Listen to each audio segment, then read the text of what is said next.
The fall in the mud. The alien market was loud. Voices shouted prices. Creatures from many worlds walked past each other without care. The ground was dirty, wet with slime, oil, and trash. But no one noticed. They had seen worse. In the middle of this busy place, a weak alien woman walked slowly. Her steps were heavy, her body thin. Her clothes were torn and covered in dirt. Her hair was wet from the rain that had stopped an hour ago. Some aliens laughed as she passed. Others turned, their faces pretending not to see her. No one offered help. No one asked her name. "Get out of the way, filth," shouted a fat alien merchant. He pushed her. She fell hard into the mud. Her face hit the ground.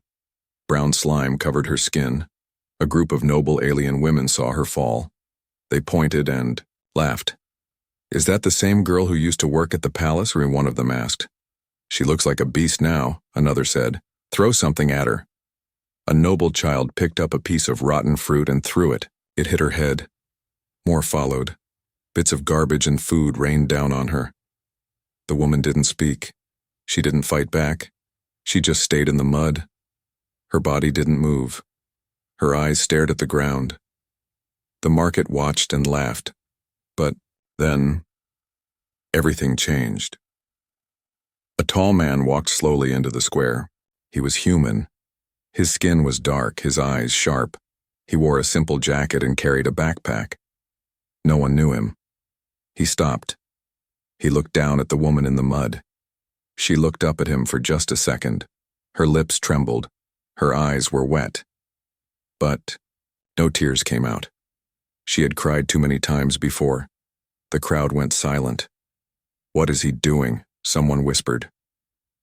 The human didn't speak.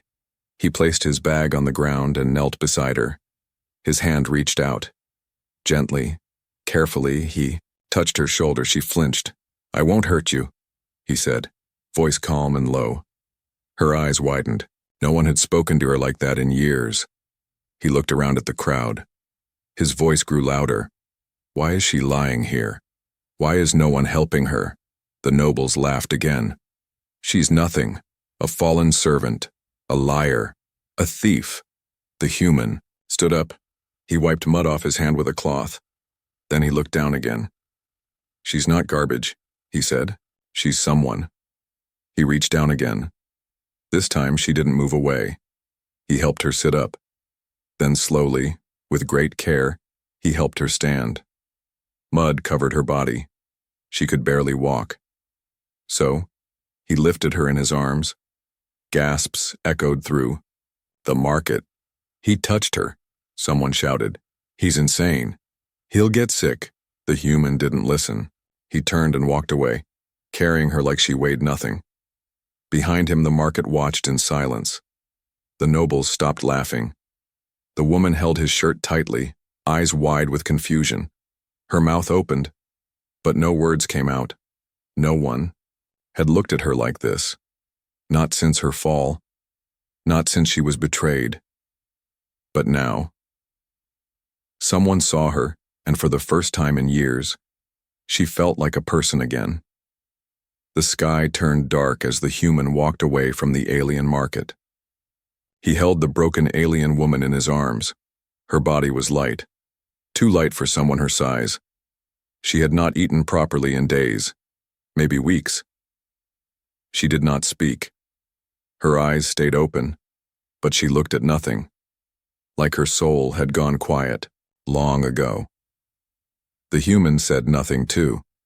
He only walked, step after step, past the glowing alien buildings, past the neon lights and buzzing ships, until they reached the edge of the city. There, far from the eyes of nobles and markets, he had a small shelter made from metal and wood. It stood beside a stream that flowed gently under the stars. He placed her down near the fire pit and started a flame with his hands, quick and warm. The fire flickered in her tired eyes.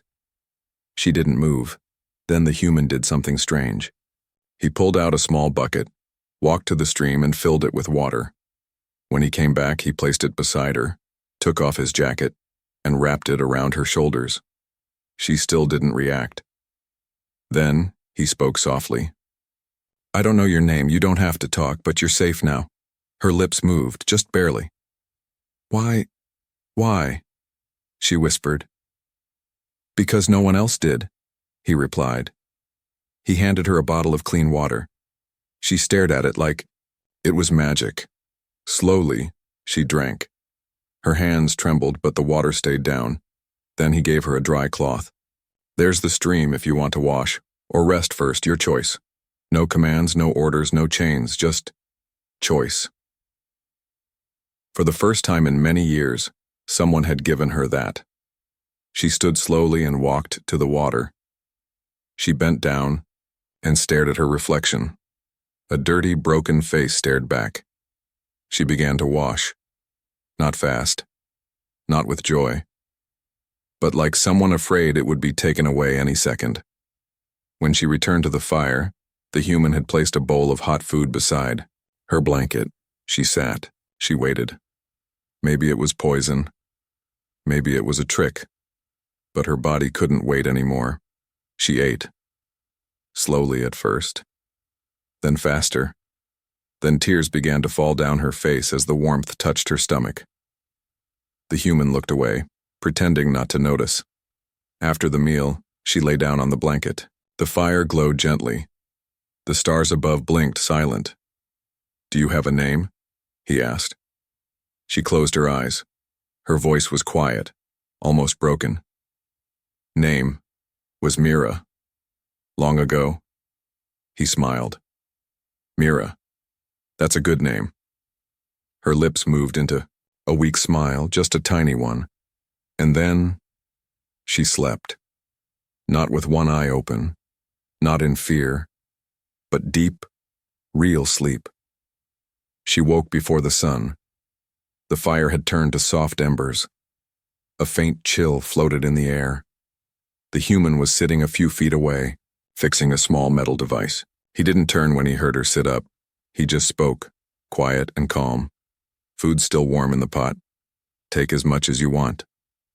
Mira blinked. Her body felt strange, warm, rested, alive. A feeling she hadn't known in years. She looked around, half expecting chains or guards, but no one was there. Just the sound of the water flowing and the human gently tapping his tools. After a moment of silence, she walked to the pot. She poured herself a small bowl and ate slowly. The human still didn't ask questions. He simply let her be. That was new. When she finished eating, she sat across from him. For a long time, they said nothing. Then she spoke. Why do you treat me like I'm normal? The human looked up. His eyes were soft but serious. Because you are. Mira laughed. Not out of joy, but out of disbelief. A bitter sound. No, I'm not. Not anymore. The human didn't answer. He just waited. She stared into the fire. Her voice came out like a crack in old stone. I used to work in the palace. I wasn't rich, but I had a name. A life. The flames danced as if listening. I was smart. I kept records. Managed accounts. I did nothing wrong, she whispered, her fists tightening. But I saw something. A noble stealing from the system. I tried to report it. No one listened. Instead, they blamed me. Her voice broke. They stripped me of my badge. My home. They marked me as a traitor. Said I tried to cheat the palace. I lost everything in one day. The human didn't speak. He didn't need to. She had more to say. Words that had burned in her for years. They shaved my head in front of the crowd. Spat on me. Laughed. Called me a worm. Then they threw me outside the gates. She looked at him now. Do you know what it feels like? When no one sees you as a person anymore? The human slowly set down his tools. His voice was calm. Yes, I do. Mira blinked. I fought in a war, he continued. Far from here. My ship crashed. I was the only one who survived. Locals saw me, dirty, weak, wounded. They thought I was an animal. They threw rocks at me. He looked her in the eyes. So yes, I know how it feels to be thrown away. Mira didn't know what to say. For the first time, someone truly understood. Silence filled the space between them. Not heavy, but healing. "Do you want revenge?" he asked gently. She shook her head. "I wanted justice once. Now, I just want to feel clean. To feel like I exist again." The human stood and picked up a small mirror. He handed it to her. "You do." Mira looked at herself, her hair still messy, her skin scarred, but her eyes were awake. A whisper escaped her lips. "I want to live again." The human smiled. "Then let's start from here." The next morning, Mira stood outside the human's small shelter, her arms crossed, unsure. He was packing supplies, water, dried food, tools, into his bag. He looked calm, as always, but Mira felt her heart beating faster. "Where are we going?" she asked. He didn't stop moving. "Back to the market." She froze. The same market where she had been laughed at, where nobles threw garbage at her, where she was covered in mud like trash. "No," she said quickly, her voice sharp. "I can't go there." The human finally looked at her. "You don't have to. But listen to me. If you hide forever, they win. Walk through that place again, not as a slave, not as trash, but as Mira." She swallowed hard. His words hurt, because they were true. Still, she looked down. "What if they laugh again?" "Then let them," he replied. "But this time you don't bow your head." She looked up at him. He wasn't smiling. He was serious. Mira turned away. She thought about the fire, the water, the warmth she had felt for the first time in years. If she stayed in hiding, she would never be more than a shadow. She nodded, slowly. "All right, let's go." She wore clean clothes now, not fancy but neat. Her face was washed, her hair combed. She walked beside the human, not behind him, but as they reached the outer edge of the market, her steps slowed. Voices, laughter, smells, all of it returned too quickly. She stopped. The human noticed. He didn't say anything. He just held out his hand. Mira stared at it, then took it. Together they stepped into the crowd. At first no one noticed. Then whispers began. "That's her. She's alive. Wasn't she thrown out like garbage?" The voices grew louder. Heads turned. Nobles blinked. Shopkeepers stopped selling. Eyes followed them as they walked down the same path where Mira had once fallen into mud. Mira felt her skin crawl. A wave of shame tried to drown her again. But she kept walking. One of the noble women who had laughed at her stepped forward. "Well, look what crawled back," the woman said with a fake smile. "I almost didn't recognize you. Mira the Mud Witch." Mira froze. Before she could speak, the human stepped between them. "She's not a witch," he said calmly. "She's someone who survived betrayal and pain that would have broken any of you." The noble woman's smile faded. "And who are you?" He held up a silver badge. Not big, not flashy, but marked with the symbol of the Galactic Human Trade Corps. "I'm Commander Ellis. I was sent to assess this sector's trade ethics. What I found," he said, pausing to look around, "was a marketplace built on shame, cruelty, and silence." Now the crowd really stopped. People pulled back. Whispers turned into panic. "Wait, Commander?" one alien merchant said. "You're from the Human Council?" "Correct," Ellis replied. "And I've already sent my first report last night. With video evidence." Mira's eyes widened. She looked at him. "You did that? For me?" He nodded once. "For you. And for everyone like you." The noble woman looked angry now. "You think anyone will believe a traitor's words?" Mira finally stepped forward. She looked the noble in the eye. Her voice was soft but strong. "I never stole anything. You framed me, you and your friends, because I caught you cheating the system." A silence deeper than before filled the street. The noble woman opened her mouth, but nothing came out. Commander Ellis turned. "I suggest you leave. Your name is included in my report. I'd prepare a defense if I were you." The noble walked away quickly, her face pale. Mira stood there, heart pounding. The crowd watched, but no one laughed. For the first time, they saw her not as a joke, not as garbage, but as someone who had stood back up. She breathed deeply. Her hands stopped shaking.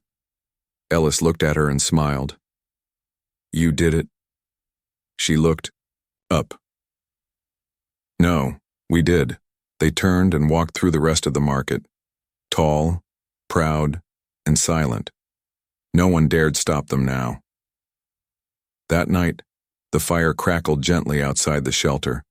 Mira sat across from Ellis, staring into the flames. Her mind was spinning. "You never told me who you really were," she said softly. Ellis looked up from his small cooking pot. "Did it matter?" She hesitated. "It does now. You stood up to nobles. You held a galactic badge.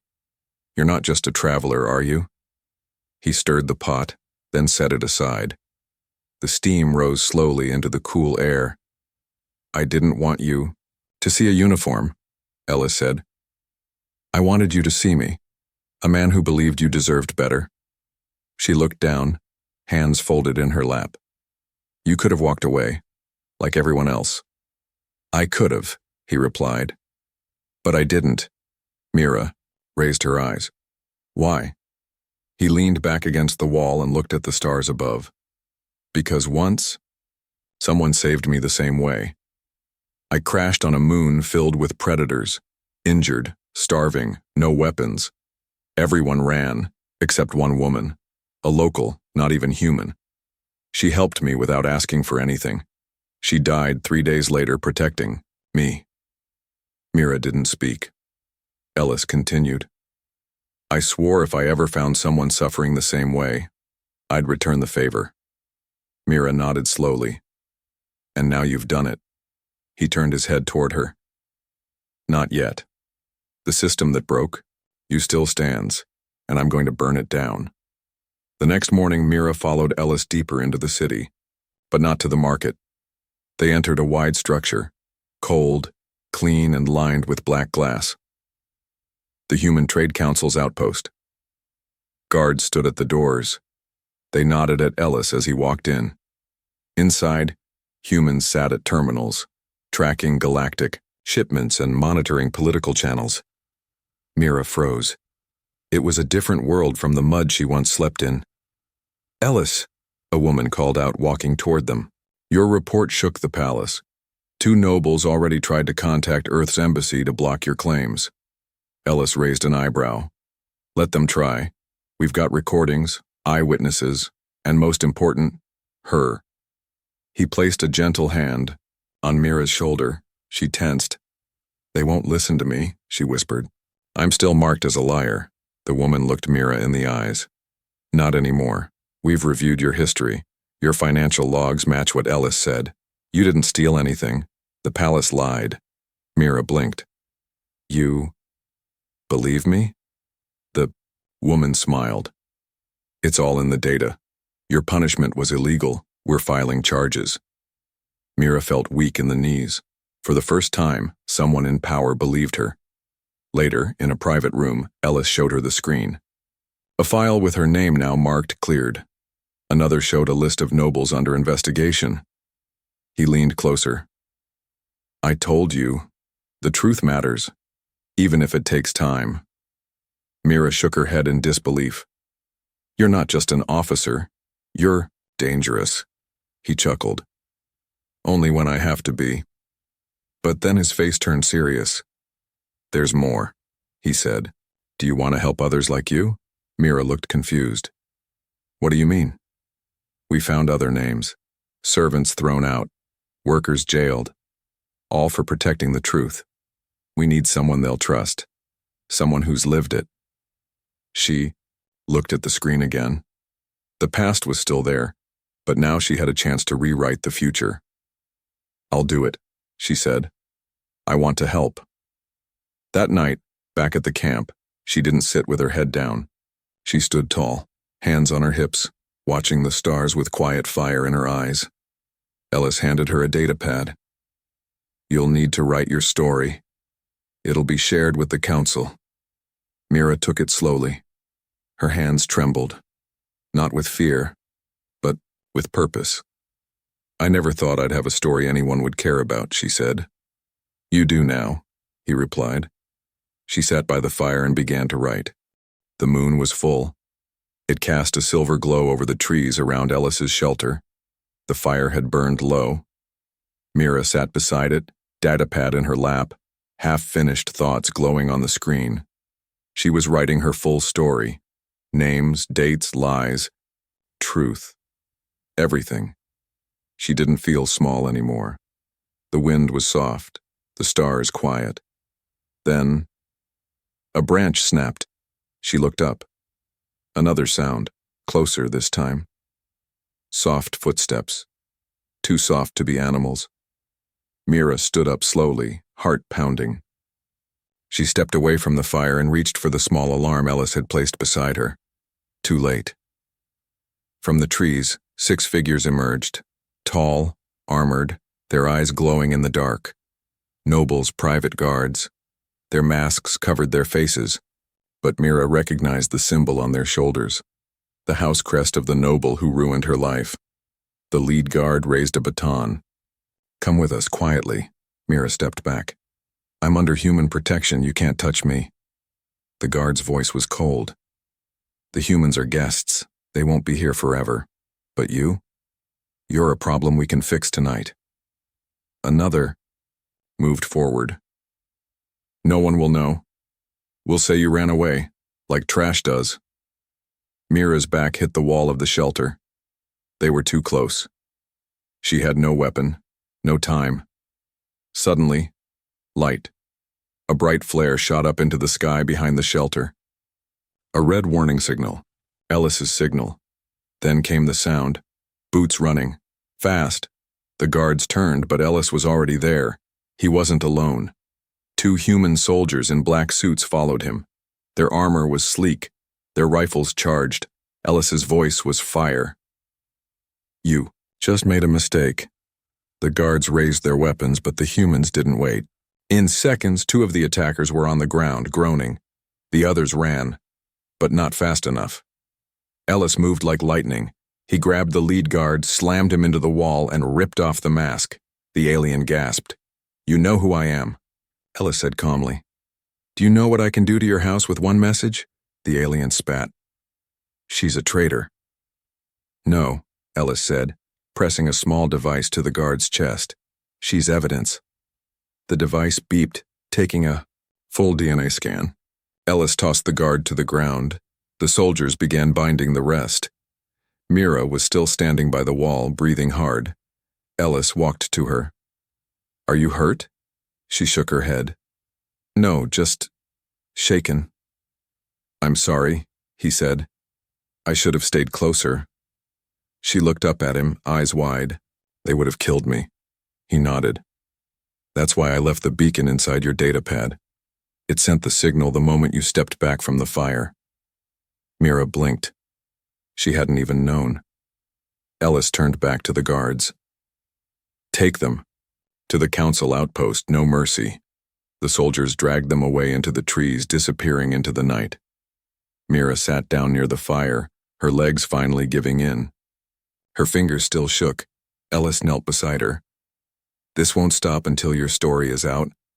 Once it's public, they won't be able to touch you. That's how we win." She stared into the flames. "They came for me like I was an object. But they didn't take you," he said. "Because you're not alone anymore." She looked at him. "How did you know they'd come tonight?" He sighed. "I read the nobles' patterns. Once they feel fear, they move fast. They don't wait for laws. They use shadows. So I prepared." Mira's eyes narrowed. "You prepared for war." He nodded. "That's what this is." She looked at the sky again. "Do you think I'll ever feel safe?" Ellis leaned closer. "Not right away. But safety isn't something we wait for. It's something we build." She took a deep breath. "Then help me build it.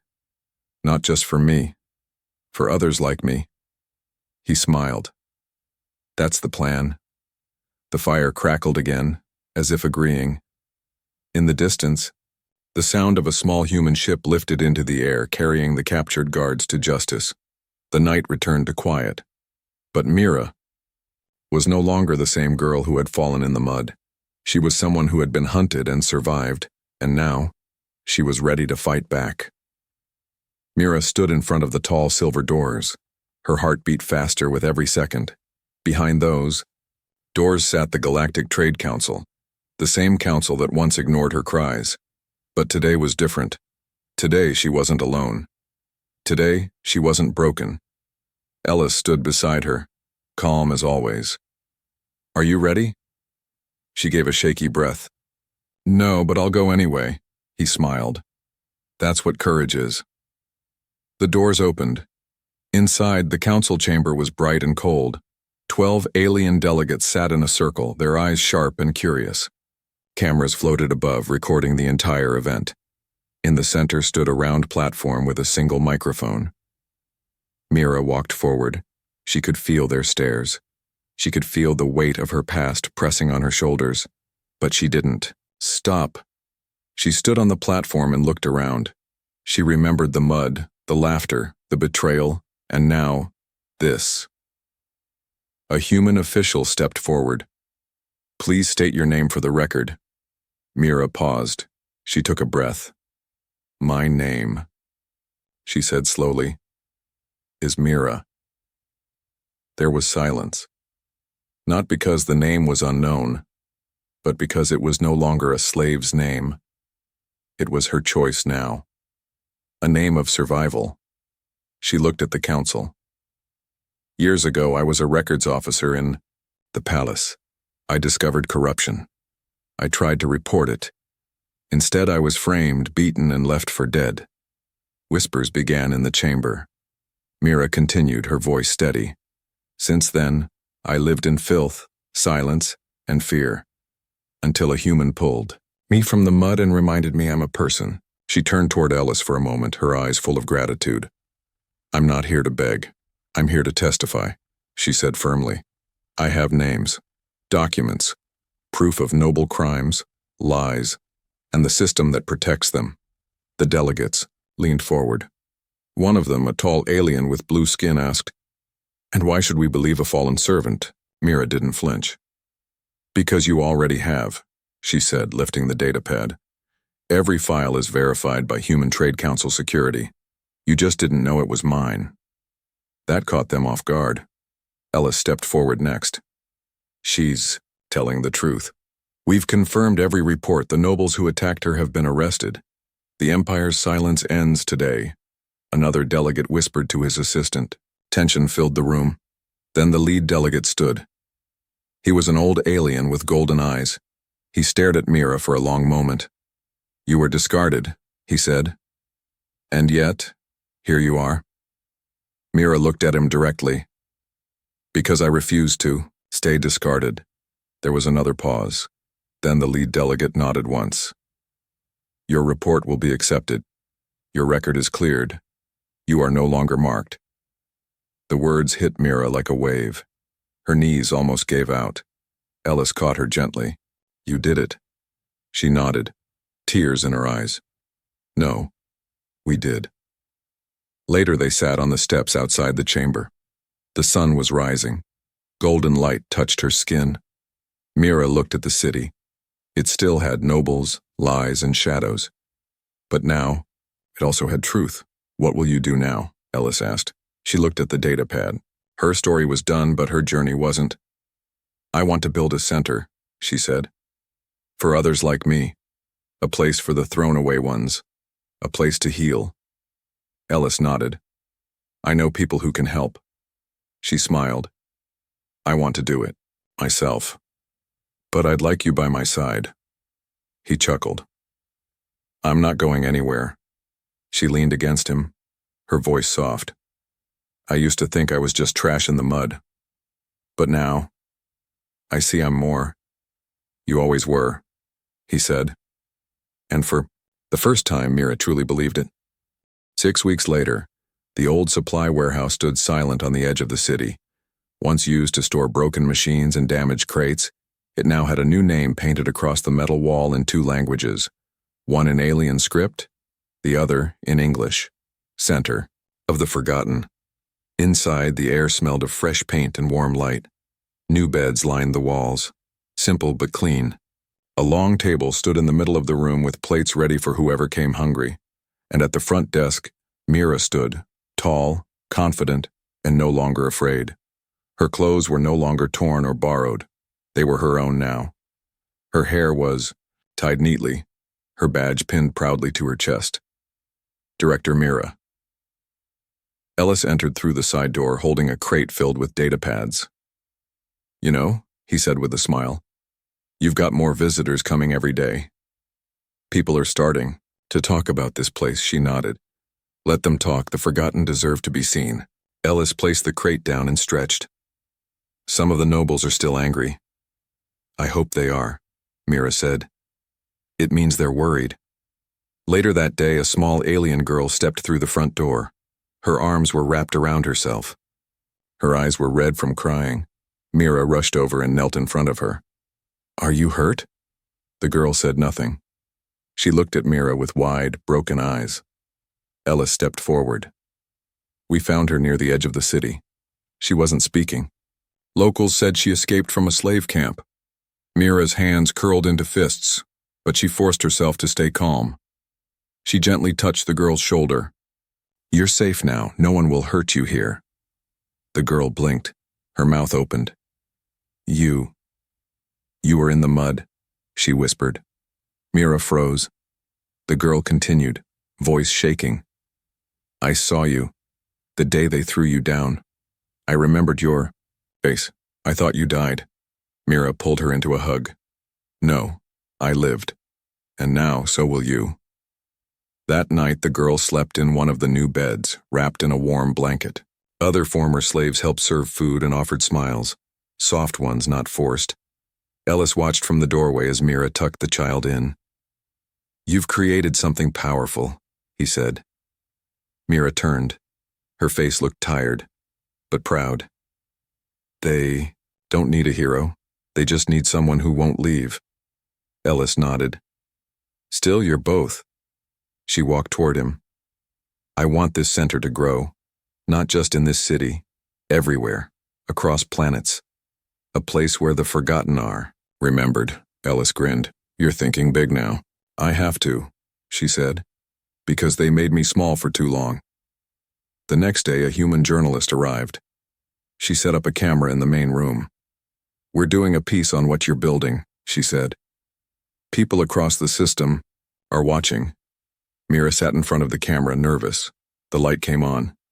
The journalist smiled. "Say your name and what this center means." Mira looked at the lens.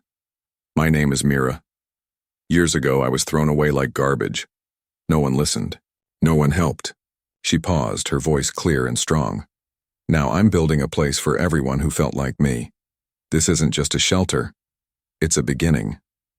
She leaned forward, her words slow and full of truth. "We don't rise from the mud to be clean. We rise to lift others with us." The camera clicked off. The journalist looked stunned. That was perfect. Mira just smiled. She didn't need to rehearse her truth. She had lived it. That evening, Ellis sat beside the fire again. Just like the first night he met her, Mira handed him a cup of tea. "You remember when I was afraid to walk through the market?" she asked. He laughed. "You mean the day you nearly broke my hand with fear?" She chuckled softly. "Now I walk with others behind me." "You lead them," he said.